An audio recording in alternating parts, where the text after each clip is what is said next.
Cock-a-doodle-doo.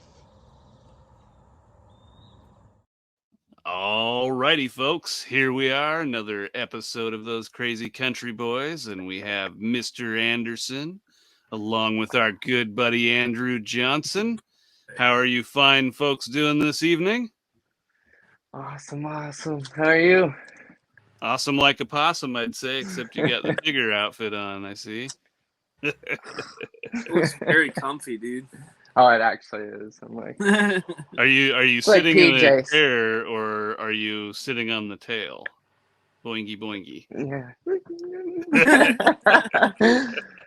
It has its own little pogo stick built in. Oh, yeah. And I see Andrew tonight. You are Chaga. Yeah. Are you getting Yeah. asked this time of year, or is that just a reference towards the fun times? Yeah. Well, yeah, this time of year getting asked a lot, and it doesn't grow in my state. So anytime that somebody asks about it, it's like, no, it's a burl. They're like, you didn't even look at the photo. Didn't have to. Well, it's got to be extra irritating that you can't even go out and get them, and everybody's asking you to identify them. Yeah, we've got to go. And the messed up part is like it grows in like Louisiana. Like it just doesn't here. I wonder if is it a matter of not having the food source, or is it the? It's not birch here? trees. Yeah, there's your project. Yeah. Gotta get some all-in-one packs from this guy down here, though, and get them started. Oh, yeah. How's that going, Mr. Anderson? Oh, pretty good. I'm up to 240 sold so far, and I've only heard back, I think it was like 14 or 15 bad bags and out of 240, so that's pretty great, especially for bags. And some of those where it's hard to, with genetics Right. and all that. Where did it go bad? Was it the bag, was it the bag actually going bad, or was it the liquid culture or spores potentially Which folks put in them? We backtracked a couple of those, and it was definitely old cultures there. So it's gonna happen, and I just try to do my best to really give everyone like the best I possibly can to get you started off right. Well, all-in-one bags kind of have a stigma in the community, but I know you've got something different going on. So why don't you tell us what separates your bags and what you do to make sure that yours is the best out there? Yeah, so a lot of people are doing like the no soak, no simmer. They'll just they'll get their substrate and all that hydrated and pasteurized, and then they throw it into the bag, and then they'll actually add in water to hydrate the millet during the pressure cooker process instead of like hydrating it beforehand. So that's a lot quicker. They're doing it more because they're pumping out so many bags. They gotta get it out to everyone. So, and there is some success in it, but there's not nearly like I go through extra steps to make sure I know that I'm giving the absolute best product that I can to everyone. Because I know when I started out, I bought all-in-one bags, and it almost made me quit because I just got junk. So well, not only do you get a hard time sometimes like that, you go online and people are like, oh yeah, well duh, it was an all-in-one bag, what did you expect? And so you're like, well great, now on top of not only did it not work, I feel like a dumbass. So like well, all right, I guess maybe I'll just go do something else. Wasn't meant for this. Right. So I'm just trying to turn it around for the all-in-ones and give everyone that are just starting out that good start that they need to really, before they start diving into it and doing their own thing, making their own grain and substrate, if they eventually can buy like the pressure cooker and all the stuff that you need. But yeah, I'm also raising the pH of everything that I'm adding to my all-in-ones, and a lot of companies aren't doing that. They're just kind of throwing their mix in there, and it's whatever it comes out to.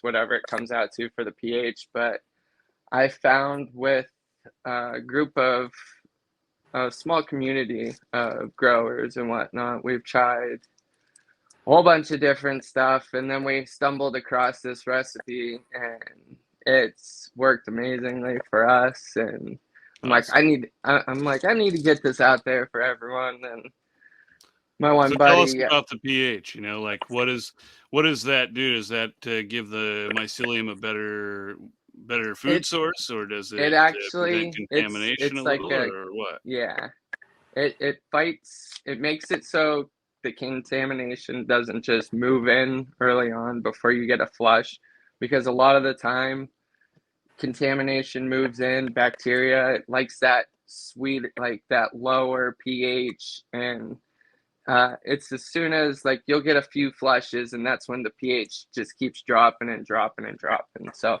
I try to have it higher up, so it's more hostile environment for contamination to try to move into, and the mushrooms actually enjoy it. So it makes it so they get flush after flush, and you don't have to worry about contamination for a while. You should get many flushes. I've seen up to 5 easily from my one buddy. So nice.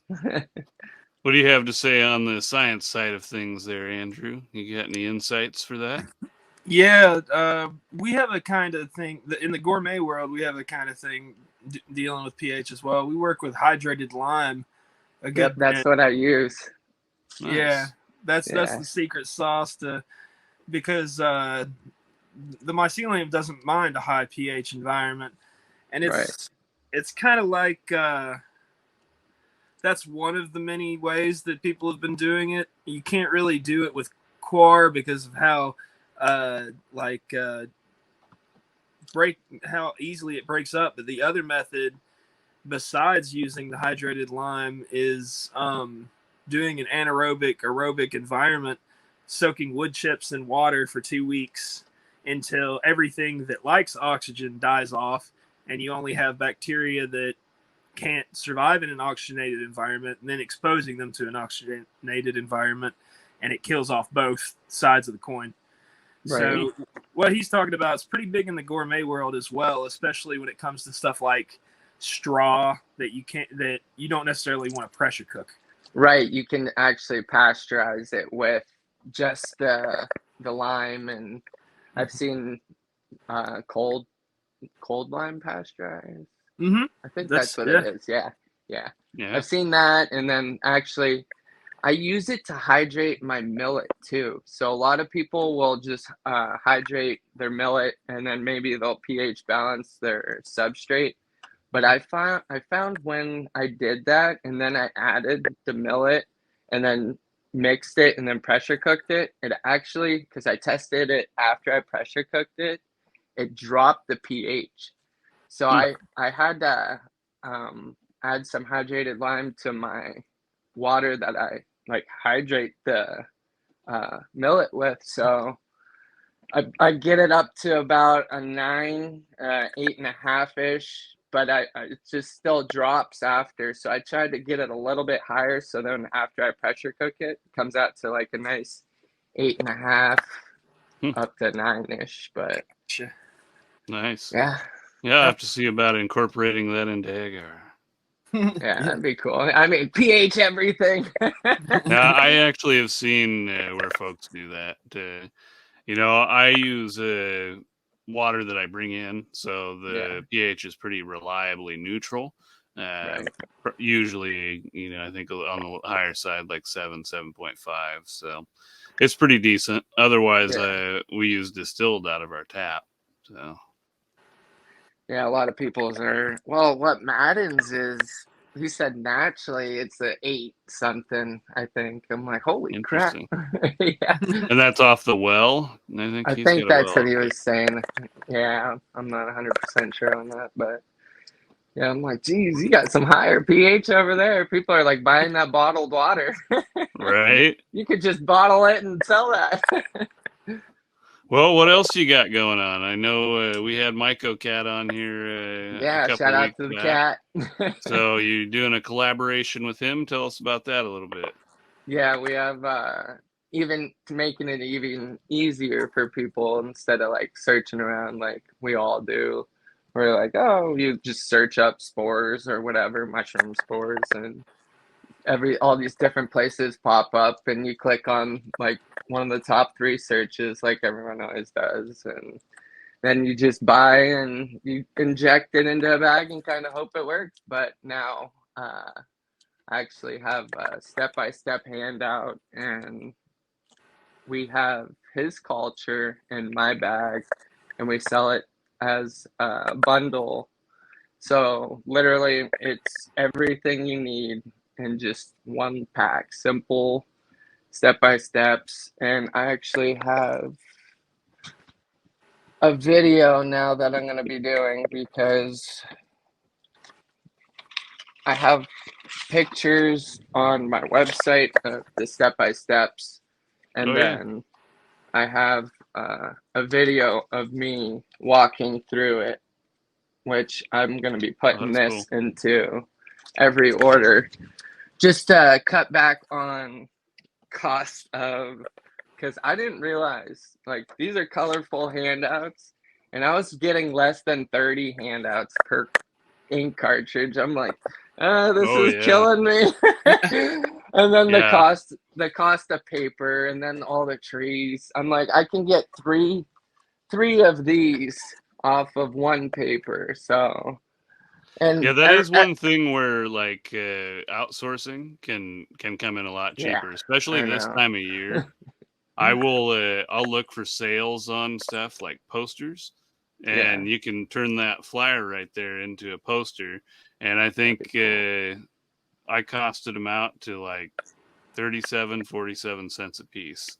So it's a lot cheaper than using ink. You can Yeah, use actual I pictures, think this was and like literally up to $2, like yeah, paper, ink, and the I'm ink like, is probably where they get you mostly. You know, it is. Yep, it's like $35 for an ink cartridge. yeah, Like, ouch. yeah. Highway robbery. Yeah, literally. Well, anything But else interesting going on yeah, your business front? I have a new collaboration that I just started up with my buddy over at Wild Comfort, and I wish I had a picture here, but it's it's my all-in-one bag, and then he has 70% isopropyl in it, a spray bottle, comes with a set of gloves. I know there was also sanitizer wipes, it spray bottle. It's literally a beginner's kit, like to get a beginner's mycology kit, like to get you started. It's pretty Right. cool, and we have that in 6 stores down by him now. It's like it's really starting to pop off pretty big, and he's been great with it. He's been going to stores and talking to people and really Yeah. getting it out there. It's awesome. That's what you need. You know, and Yeah. I think that that is a pretty popular item to know. Mhm. You know, like a Right. lot of folks, they'll look into mycology and they don't have a lot of information, but that is one thing they believe is intrinsic to mycology is the all-in-one bag and the spore Yeah. syringe. We kind of course correct them off that spore syringe and lead them towards a good Culture. all-in-one vendor. Cultures. Yeah. But yeah, yeah, Yeah. you know. We know the ones that know. Yeah, I've been there, you know, and it's like everything else. It has a time and a place where that can Yeah. be fun, but Exactly. experimentation You like have to that's go better back done to in control. spores. Yeah. Yeah, yeah. Well, you know, what else do you got going on these days? You know, I saw some pretty interesting videos recently where you're out in the woods and you didn't have that Tigger outfit on, but you did have some camo, I think. Yeah, I had some orange on for sure. Love hunting. It's hunting season right now. Rifle went over by me, and oh, since I could start hunting, I've been in the woods. My grandpa has been a big time hunter, and he got us going into it at a young age and went through the hunter safety course as soon as we could. And the times of getting out there and pheasant hunting, which really got us. He's like, all right, I got to get them into some exciting hunting stuff to really draw them in before I stick them out into a tree stand, freezing their balls off. Right, yeah. Sitting out there for hours waiting for a deer to come along, and you might not even see one the whole entire day. Like, so no, he started us out with pheasant hunting, and he had a black lab lady, such an amazing dog. Just running around, kicking them up, and she would jump up and literally catch the pheasant midair, and like wouldn't chomp down on them too much, and just bring them back to us. And she was an amazing dog. I'm gonna show you humans how it's done. Yeah. Oh yeah. She's like, oh, you could do that. Watch this. Yeah, my little buddy dog's the same way. I take him quail hunting, and this year he got his first solo kill. He dug one out of the brush and never even fired a shot. There's nothing like it. Oh man, it's so exciting. It really is. You get your adrenaline pumping, and it's left and right, literally. Whoa! So is that all you hunt? Is deer and pheasant, or what else you got going on? Yeah, well, I did pheasant when I was younger, and a little bit of we went rabbit hunting once. We didn't really see much, but you have to really kind of know where they are and whatnot. But have you ever applied for you got some sort of like midget deer out there, some little short, I can't remember what they're called, but they're really tiny. That might be, is that like towards New York? No, you have them there in Florida, down there. And then also they have them up on the coast in South Carolina, I think. I can't remember what they're called, but they're about the size of a dog. And the places they have them are right along the coast. And I want to say they're a really small blacktail, but that's actually, I think, what they're called. Is they're like a midget something. Midget but they probably renamed them because that's not politically correct. Yeah, right. Yeah. Can't say that. I don't know what they're called now. Short deer. Yeah. Little height challenged whitetail. Yeah, I was just gonna say vertically challenged black-tailed deer. Yeah. No, I'm actually I'm up in Pennsylvania. I'm not. Oh, you're in Pennsylvania. Okay. Yeah. I was thinking you were down there in Florida, right next to the cat. For some reason, I did too, man. Yeah. No. We I want to get down there into one of the like meat things, and we were talking about getting a booth this past year, but it's hard for me to get from up here all the way down there. But you know what? Now I'm thinking about it. It makes a lot more sense that you were blowing snow the other day. Yeah. I guess I could have figured. Yeah. No, they don't have that much snow down there. We're in the top. We've been actually the snowiest city in all of the states, but we're normally in the top 10 up here, up by Lake Erie and PA. So we get that lake effect snow just slammed. It's literally just bands. Like we got pounded with. It was few Christmases ago, but it was like no joke, 2 feet of snow on Christmas, just pounded. We're like, look outside, and we're like, well, calling everyone up. We can FaceTime and Zoom call and have Christmas like that. We but got a lot of food. We not here.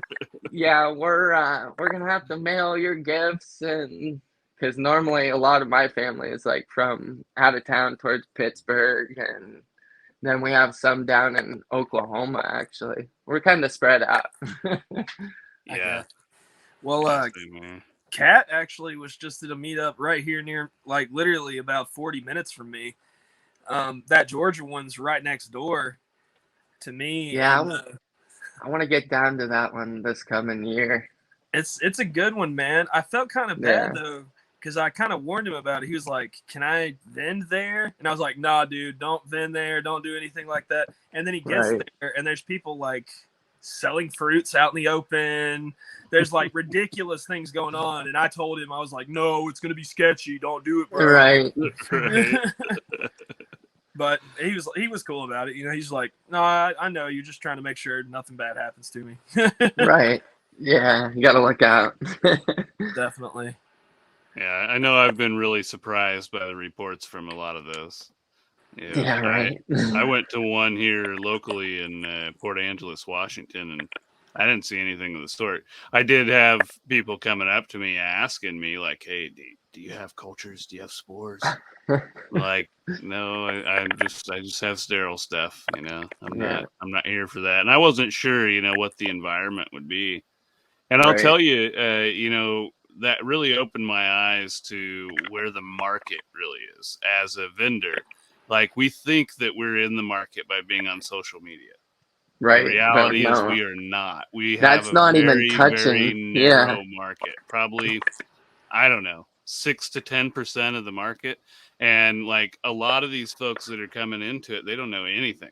Not anything at all. They're not looking on the internet. They're sure not looking on social media. They're walking around talking to their friends, asking how to do this. They're looking in books, you know, trying to do it, because a lot of the folks are older folks that want medicine that at one point might have disagreed with how this stuff, you know, is presented as a illegal substance, you know. Yeah, that's how I actually got into this, was because of my stepdad that passed away. He was deadhead, like, has always been and loved mushrooms and, you know, having a great time and enjoying himself and whatnot. But he brought it up a few years before he passed from cirrhosis from his liver and drinking. And I'll get into that in a little bit here. But yeah, he talked about growing mushrooms, and then I was like, oh, I looked on YouTube and I'm like, oh, Willie Myko pops up, you know, and then you have Carl, the Canadian shroomer. I watched all his videos before his videos started getting taken down, and then he moved to Patreon and whatnot. And he was a really knowledgeable person. I gotta give a huge shout out to Carl, the Canadian shroomer, man. He showed me a lot. Yeah, I'll have to look and see if you can find any of them nowadays. I know a lot of his stuff got taken down because YouTube, you know how that goes. So, but yeah, my stepdad, like he always wanted to. I looked it up, and then I started watching their videos and Willie Myko and his automated mono tub and all that stuff. I'm like, oh, that looks pretty easy. Like, oh no. Yeah, $200 down the drain, and you know how it goes in the beginning sometimes. So that's why you know, trying to make it easier for people. But well, and we think we can take shortcuts. We're like, yeah, you know, hey, we got this. This will work, right? You know, right, like automated. Bacon. I like the sounds of that. Yeah, and that's what I run into with the public a lot too. They're interested in learning until they realize how complicated things are. Exactly. And it comes with foraging, it comes with cultivating, it comes with a lot of different mushroom avenues that they're like, oh, well, life. Yeah, in life. Yeah. Right. And once things get hard, people just Yeah, unfortunately so. And that's, you know, I think that's something that all of us have to try and work on, is making sure to help people and keep them in the game. You know, that's what I started doing this for. Same reason, to help noobs out and make sure that they make it to the advanced level. Exactly, get their medicine they need, that we needed, that we didn't know we needed, but then afterwards we're like, damn. Yeah, and you don't Crazy even how know that what that medicine is until you do the whole process, because like for a lot of that us, is. it is the process It and is. not always Absolutely. the physical fruit that you eat, you know. Yeah. Yeah. No, I actually I got more out of it from the growing, which is like wow. Or actually, more of my failures was definitely the failures because patience. I have ADHD, and I used to be on like Adderall and back when Ritalin. Oh my gosh, that stuff was. Oh But yeah. yeah, that. Like, I'm getting off track. Oh man, where was I again? You're good, Yeah, man. that's all right. We're all a little OCD or Mhm. ADHD. You know, I tend to use it to my advantage. You know, I Yeah, like to be exactly. super duper clean. People will occasionally criticize and say, "Well, you don't need to do that," you know, but you're Go correct. I above don't and need beyond. to, but I would rather be, you know, as close to 100% sterile as I can be. Yeah. Right. Absolutely. I believe they call that anally retentive, but that Oh, just sounds a little dirty to me. Not sanitary. yeah. But no, the failures, and I definitely learned a ton in the patience. That I was always trying to, like we said, everyone just wants it, and they want the end goal, and you try to speed things up, and you skip steps, and Right. every time you try and skip a step, you're gonna have Yeah, something go it's wrong. back. You It's think, oh, I'm just going to get ahead by doing this. You know, I really need this medicine. And then, bam. right, Nope. Now I got to exactly. start all over again. That's like with the people doing selling their bags with just throwing the millet or whatever grain they have in the bag and then throwing the water in it. Like I do the soak with the lime actually for the 24 hours so that it Right. like kills anything. And then I do the simmer, which also then extra. And I actually pasteurize my sub, which a lot of people will just pasteurize and then use it because it's good. But because I'm giving it to people, I want to make sure it's perfect. So I pasteurize and then I pressure cook. So it's like extra, extra. Right. Yeah. Yeah. And But that's a difference between a lot of bags and it's why the all-in-ones failed, you know, because right. you are putting They're a just trying to product get it that's out just there. pasteurized with one that's sterile, Right. and you know the elements that were not killed off in that pasteurized substrate find that nice sterile grain with nothing in there, and it's like, oh hey, look, buffet. Right. We don't really get a choice on pasteurizing or sterilizing our all-in-ones because we use Master's Mix, and it's far, far too nutritious to not completely sterilize. Right. Right. Yeah, that's like Yeah. before, you know, people would say, hey, don't even put any nutrients in your substrate. Right. And, you know, I think that was it because everybody pasteurized. But all you have to do is sterilize, and you can put as much as you want in there. It's Yeah. always All right. beneficial. They're sterilizing shit and like, boom. Yeah. We're gonna try chicken crap this week.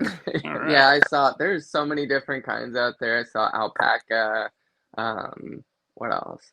There's literally every kind of shit in these different What bags. I'm about like, the piss tech? Have you heard about the piss no, tech? I have not heard about How that. about you, Andrew? Have you heard about the piss tech? Are you talking about with rabbit? I With don't rabbit? even. I just remember that somebody was peeing on their grains or peeing in Oh their my their gosh. substrate, and I don't remember why. Something about the electrolytes, but it was a serious talk. Where It's they're like, what the "No, dude, like mushrooms I'm real, crave. I'm really serious, Yeah. man. Like you can do this." I'm like, Golden okay, whatever. shower. Exactly. Well, Oh you know my they got that gosh. drippy corn, so maybe he had the clap Yeah. and wanted to give it the real drip. Couldn't tell you. That's funny. Oh Yeah, man. I wish I could remember better what it was. It would make more sense. The only reason I was thinking about it is because I was thinking, well, gosh, maybe I'll do a spoof off that and see if we can make some piss agar. See, Oh, what yeah, I was the thinking you were talking about was traditionally in whatever feces you're using, you want it to have a high NPK, so nitrogen, phosphorus, and potassium, right? But for rabbits, piss all over their poop, and it puts ammonia into it, and that makes fungus not want to grow. So if you want to use rabbit poop, you literally have to bleach the piss out of the fucking poop. Literally bleach the piss out. It's really gross and it's unnecessary. Jeez. Just use llama poop and. Well, I used to have rabbits outdoors because we had like a pole barn type thing, and right next to that we had a rabbit cage. And oh my gosh, I couldn't even imagine having rabbits inside. They are they smell so bad. A lot of that ammonia. They end up going from white to yellow. Like, you gotta wash them and like, dirty little things. Raised them too. Weird little critters. Yeah, for sure. I don't know why you'd want a bunch of rabbits unless you're doing some 4-H stuff. No, yeah, I mean, it was really, honestly, we got them because I grew up in Erie, up by the lake, and it's a little city there, so literally houses are like this, and people are like, your neighbor can be like, hi, in your window. I'm like, oh, this is easy my when you parents need are a like, cup of sugar. yeah, I mean, for that, if you get along with your neighbors, which a lot of the time in the city, it's cutthroat. Literally, everyone seems like they're for themselves, and they don't even want to look at you. No, where it was weird because I was in the city for, I'd say, about 11 years or so. And I got beat up in second grade and by a sixth grader, and there was fights all the time. You had to put on this facade, and if you didn't, you would get your ass whooped. It was either fit in or you just wouldn't be there. They'd make your life hell. Fit in, or you're gonna fit into a locker. Everyone picked on everyone. It was terrible. So we got out of there. My parents moved us out to the country, and I'm so thankful for that. And I got into football and hunting, and which I was hunting before we even moved out of the city. I got my first gun and whatnot, my rifle, but How old were you then? I was about 11 or 12. Yeah. So that's a good time. They let you go play out in the woods, so yeah. Well, I had a 22 for that. My grandpa would be like, "Hey, go ahead." Like, better times, man. Much better. Literally, times. He let me just go out in the woods behind his house with the 22, and I'd be out there like shooting little birds and squirrels, or trying. It was more or less trying. It was like getting my aim down to now. I'm like double lunging and hitting the heart like with ease because all those times. And I mean, in my spare time, I go to the hunting range and I have my concealed carry, and so I take that everywhere with me. Love my guns, man. Yeah, like I grew up in the city, but I've always been a country boy. Like, so I was about half and half. 11 years in the city, then moved out to the country. So I have a little bit of both in me, but I got a little bit of city, a little bit of country, mostly mountain man. People are like, wait, what? How do you have those things? It's like, well, you want to go find out? Let's go to the mountain. I'll show you until I lose you on the trail. Oh yeah. Well, in my spare time, I'm always in the woods, man. I'm hiking or kayaking. I love being out on the water. Oh my gosh, there's nothing like it. I miss that. I need to get out. I've got a nice kayak, but my wrists have been dead the last couple years. So just got done with Yeah, physical therapy. I should be able to now. this damn thing. I think one of my first investments is gonna be one of those pedal ones Foot that pedal, just, yes. yeah, I need, but for 800 and whatever dollars, I'm like, oh. No, man, just make one. Just make one. Like, I think you can just go get like some little pieces of metal, cut some holes in your table right there, run the pieces Yeah. of metal up through it, over it, loop it over the top of that thing, and put a little foot pedal at the bottom of it. Make your own ghetto version. Like, Yeah. I mean, you don't need no fancy roll around No. nice one. They do have some really nice ones, though. Yeah, I I've really seen like those them. where you just stick the bag in it and it just kind of moves by itself, and Oh, then those too. there's Yeah, yeah. and Well, I'll and then tell it's, you, watch local auctions and yeah, foreclosure auctions on businesses, because a lot of food businesses, a lot of different businesses use those sealers. yeah, And when yeah. they sell that stuff, nobody even knows what the stuff is. And like you go in there, and I saw one on auction last week that was probably like a $40,000 unit originally, all digital and everything. And they had, I can't remember what it was, like $400 on the beginning auction price, and nobody had bid on it. So like, I mean, you just got to get into the right spaces and know things that other people don't, like that. Yeah, Hey, that's I don't want one for mycology. I'll get one for something else and repurpose right. it. Yeah. Yeah, that's isn't that how Madden he snagged up that awesome flow hood or whatever, I think. Yeah. Or, Yeah, yeah, he some, actually turned me on to a lot of those auctions, and so we've done a couple ventures together as well. He's heck yeah. gotten 2 flow hoods. Yeah, In fact, I have a twin to his little flow hood. I got it the same way. heck And yeah. what you do is you'll find local, like universities, or sometimes you can find medical facilities that shut down right after COVID ended or was on end. A lot of Yeah, that stuff was everything was available shutting for down. auction cheap. But they get rid of them in those the university setting, because they use them for medical purposes, and so they have Right. these really really nice like ULPA or even better filtration, and if it comes into even close to being at the end of its life, they have to get rid of it because it's a safety hazard, and they've got all kinds of money coming in to buy new equipment, and they need to teach Right. the new modern, and so you just go buy these things. And dude, I got one of them that is, I think, probably a $5,000 unit originally. It's a 4-foot wide flow hood, but it's got an enclosure and clear sides on it. And it's Ooh. probably 2 foot of working space. And it's just a really, really nice one. And I paid $100 for it. What? That's a steal. That's so crazy.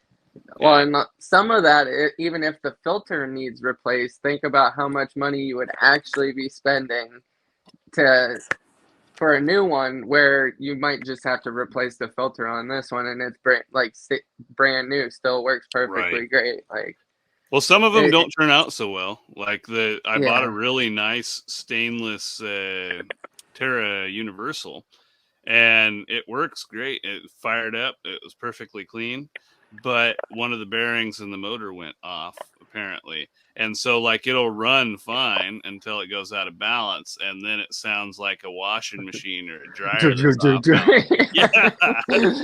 And so it's really good. I mean, even in that condition, it's still probably worth $2,000. I'm just going to retrofit it. I'm just going to hook in a duct to it, pull that motor out, and run a blower into the back of it. It won't be OEM, but what the right. hell? It's still a flow hood, and it's a flow cabinet. It's a stainless steel flow cabinet. Yeah, those are way better. I like those because it's literally you don't have any chance of side or like something falling from the top or Right. somehow like I've seen some people will put fans on top of their flow hood so it's kind of blowing across so it keeps anything from possibly falling down in front of the flow hood. Right. And Yeah, Well, like you know what's there's interesting so many different. is those are actually laminar flow hoods. What we're talking about, those enclosures. Yeah, where the Now, the ones stuff that that, we use, those yeah, are not actually laminar flow, meant to be laminar flow hoods. They're fan filter units, and they're meant to be hung vertically up in the ceiling, and they're right, meant to keep your entire clean room clean.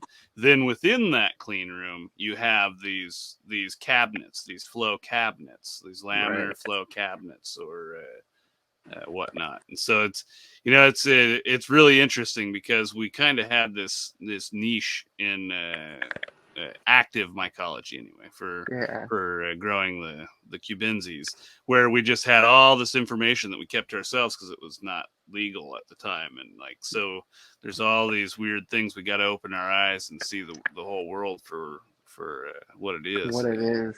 Right. So, Monsieur Andrew, how about I turn the questions over to you and you can grill Mr. Anderson? Turn it to the hot mic. I'm trying to think of one. I'm trying to wake up a little bit. I'm sleepy like an old man. Oh, Yeah, What I know time is that's it part there of for you? the time change. it's 8:53. Yeah, I feel you though. No, it's I know I've been going to bed at 9 these days oh too. yeah, And it's same like, time here. oh man, I'm old. Matt can even attest. Like I'm usually up about 5 my time, 5 or Yep. 6, and then it'll be about 3 hours, and it'll hit that his time, and then he'll be up. And I'm like, well, we still got up at the same time, but Right. You're just a Yeah, little in the future. yeah. yeah, exactly. It's so But weird, you Well, know. we are.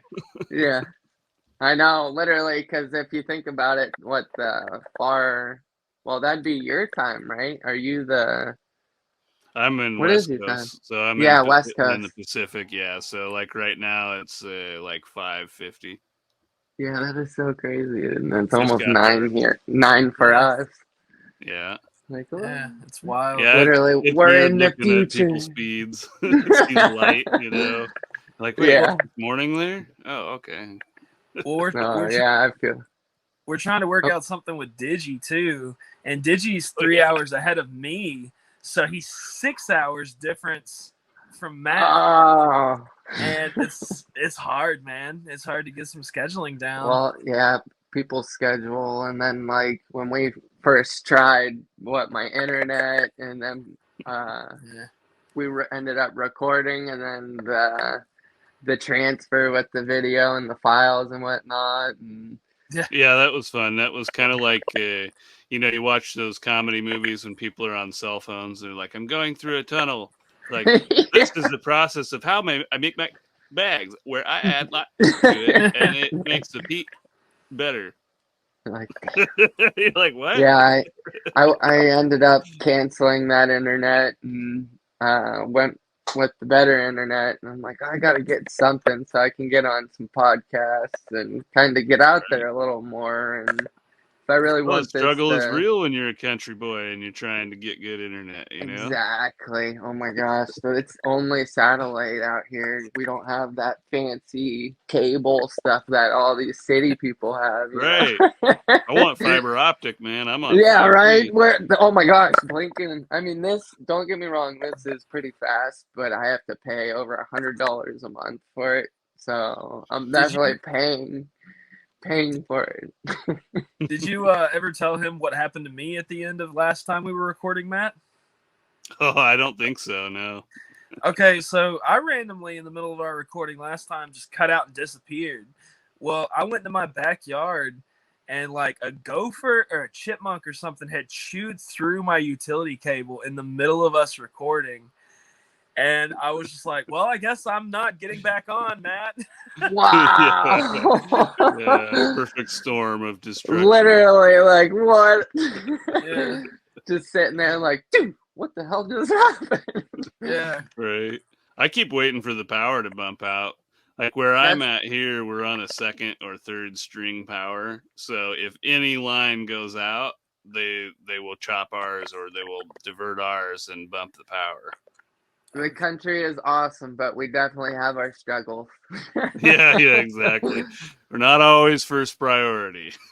Yeah, right. Oh, especially with winter and whew, How we're far probably do you have to drive to mail your plates, Matt? How far do you have to carry? Actually, right now I take them through USPS for the most part, so that's Okay. about 5 miles. But USPS raised their rate with my shipping processors, so I may actually have to go further, which would make it 20 miles. But I drive a real truck, a big truck, so yeah. that equates to a tank of gas a week at least, so $80. Same, dude. I'm about 45 minutes from the post office. Yeah. I don't know. I don't trust the pickup. I may try that with UPS, just You, like schedule 3 days a yep, week and have them come I pick it do up. that, and UPS is pretty good. I also did it with USPS, and they literally are hit or miss sometimes because I did the pickup during schedule, like their normal run, and I don't know if they're in a hurry sometimes and they don't want to just get out of the Right vehicle there. and No, grab I'm my not doing that. package. They're like, oh, you're all right. Which, I mean, a lot of the time I do that so it gets out in the morning instead of waiting until I get home after work. And there's literally a post office straight down the road. But because we're in a little borough here, so we have our own little tiny post office, like a one room type. Yeah. And so I can hit that, but by the time I get home, I have like 15 minutes to get there before it closes. So I kind of feel bad, like, hey man, sorry, I know you're closing up, Yeah. but Yeah, you're wheeling in the hand truck with yeah, 20 yeah, boxes I'm on like, it. I gotta get these jungle packs out. Yeah. They're Do you really cool there. do you use a shipping processor, or do you go down to the post office and have to wait in line and pay? No, which I don't know. I wonder if it'd be cheaper. I might have to look into that. But no, I use through PayPal, through my website. I have some kind of, I think, subscription through either Yeah. ShipStation or Ship Something, and so that helps a little bit. I mean, shipping's ridiculous, and I'm Yeah. shipping three like the weight of the bags are like you wouldn't think of it, but like 5 pounds shipping to like say from East Coast to California, just 5 pounds alone, especially like section whatever. Some places over there, it's like literally for 5 pound bags, it was $25 to ship it. I'm like, are you Yep. kidding me? Like, it is crazy. So I'm trying to get that figured out, so I can lower my costs a little bit because I have to try to calculate that in there too because I don't have that calculated out yet on my website. So I kind of put that into my price. So that's Right. why, like, if you see my bags are a little bit more, it's also because I calculate in shipping. So I'm not Right. like, I'm already not really making a lot because I'm just trying to get these bags out there. And I know in the future when I can buy in bulk and get everything cheaper that way or whatnot, then I'll Right. make some money. But more or less, it's about getting this product out there for the beginners and whatnot. But getting back to the shipping, so getting off track. But I either ShipStation or whatever PayPal uses, and then I'll also use Pirate Ship, which Oh I yeah. like that because it kind of uses a whole bunch of different ones. They kind of are a little bit more sometimes, though. Yeah, that's the one that I think lost their USPS contract because their flat rate went up by like 60%. So it Yeah. was $14 for like a medium. Now it's 14.75. Well, I And guess UPS just had this big contract thing go through, so we might all are they be getting seeing. cheaper? No, I wish. Oh, more expensive. That's right. That was the strike, huh?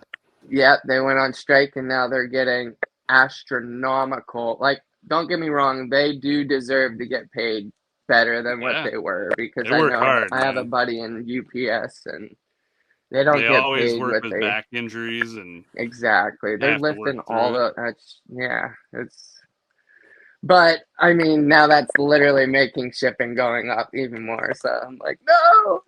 Yeah. That's cool Wait. though. So your website like automatically calculates shipping and adds it in. Is that how it works? Well, no, I have to eventually here I have to pay more for that. So Okay.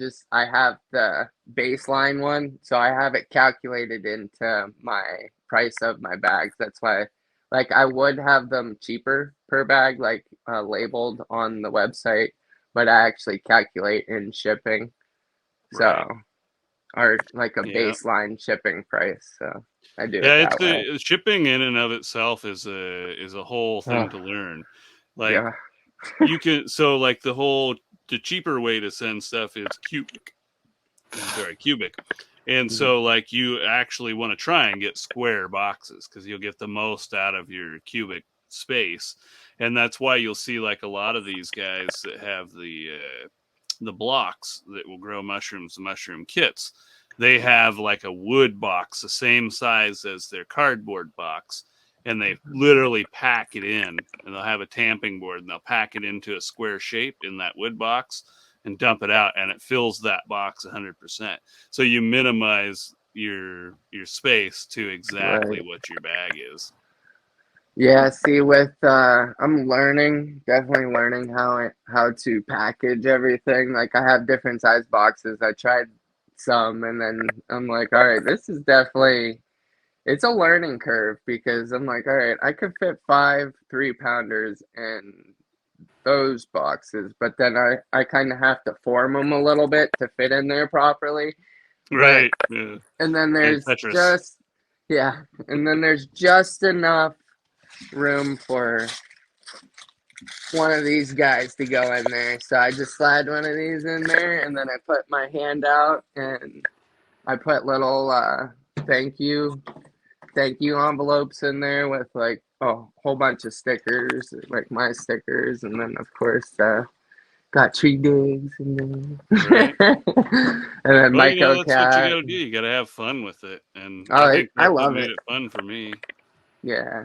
It's definitely like I love packaging and making it unique and really I put love into every single package before I send it.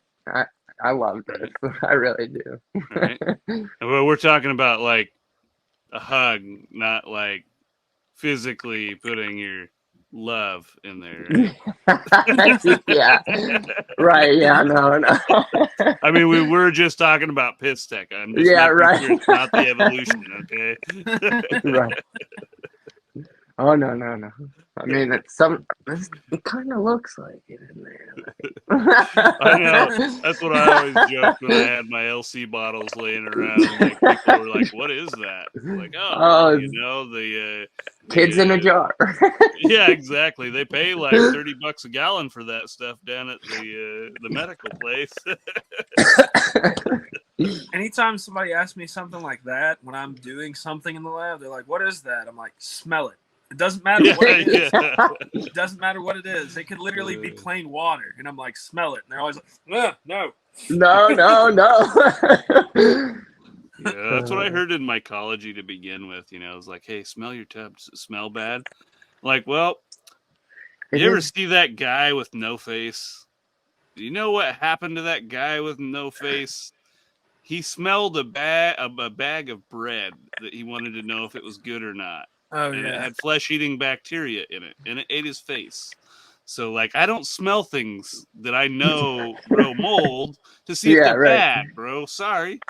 Not to mention, like, pretty much the entire Salem witch trial was caused by ergot getting into bread and then people getting into it and then hallucinating heavily and thinking people were doing magic. So That's That crazy is awesome. to think about, man. yeah, they Yeah, all I thought didn't realize were, that's where it came from.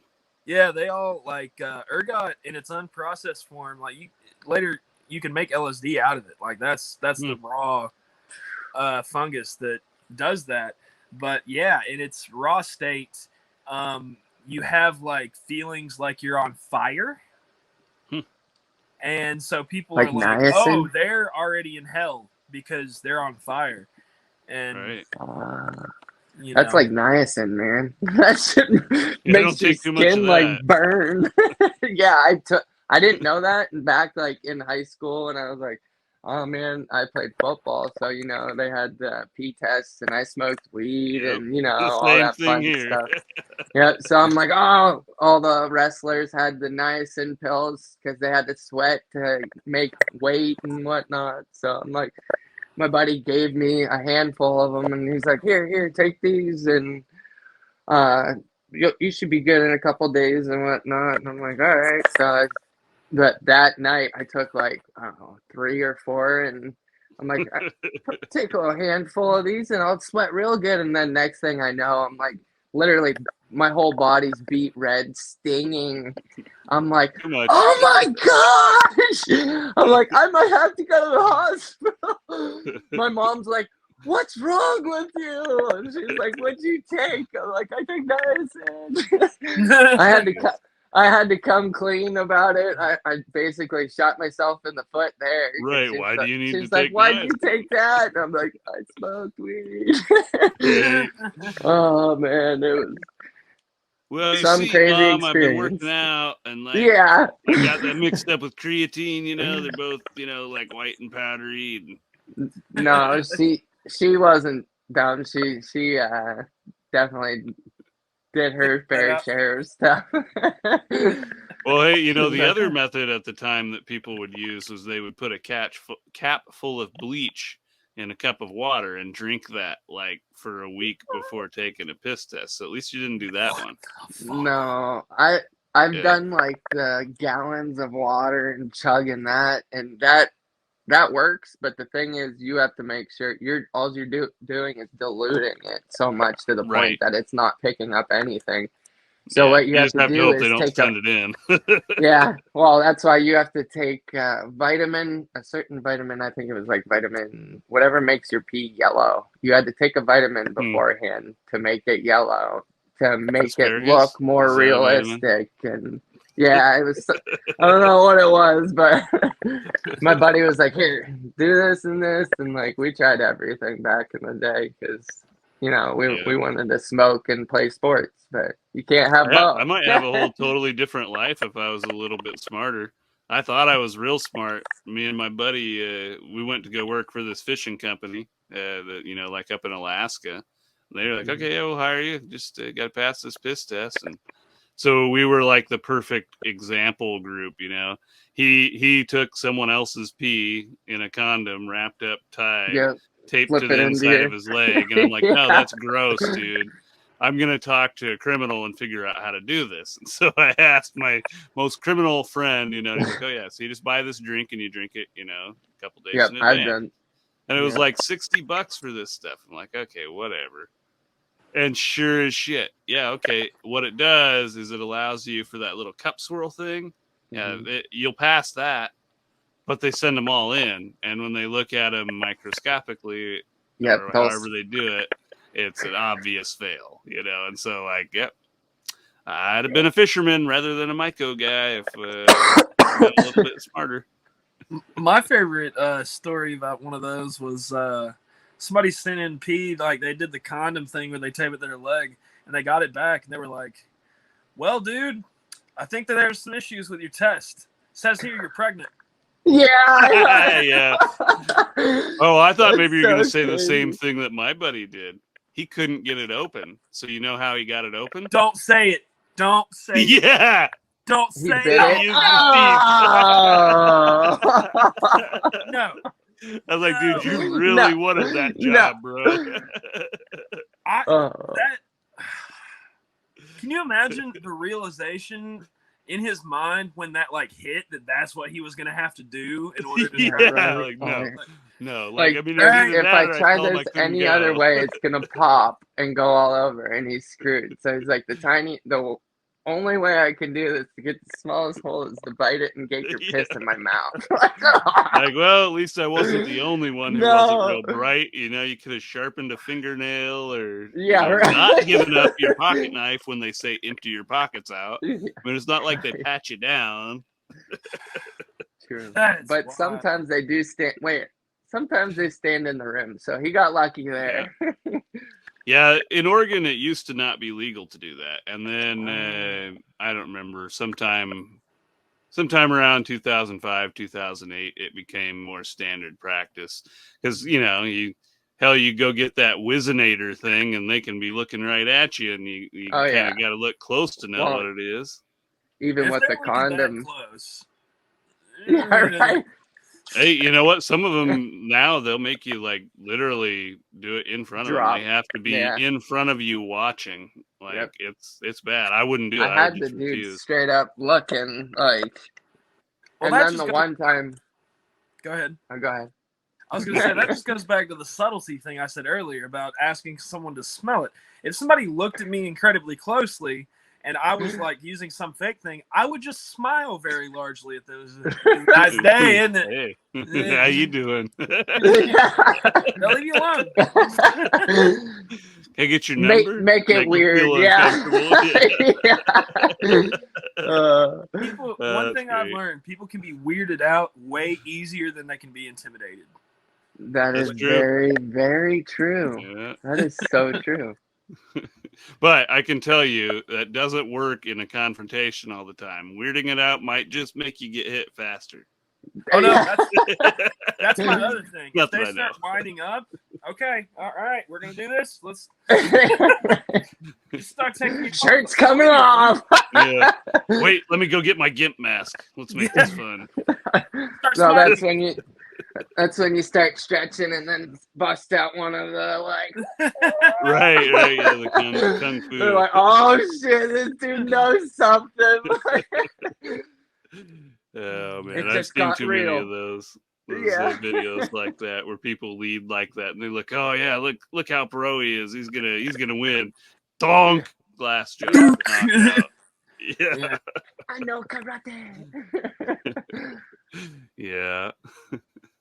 All right, well, you know it's a good way to end the show here. We got our hour, and we're all laughing here, so I think we'll go ahead and call it a night, and hope everybody else that watches this has as much fun. And thank you, Mr. Anderson. Love having you on, brother. Absolutely. It was great being on. Make sure you check us out each week. We'll have some exciting guests. Check us out Saturdays, released first thing in the morning at 12 a.m. You can watch us anytime thereafter.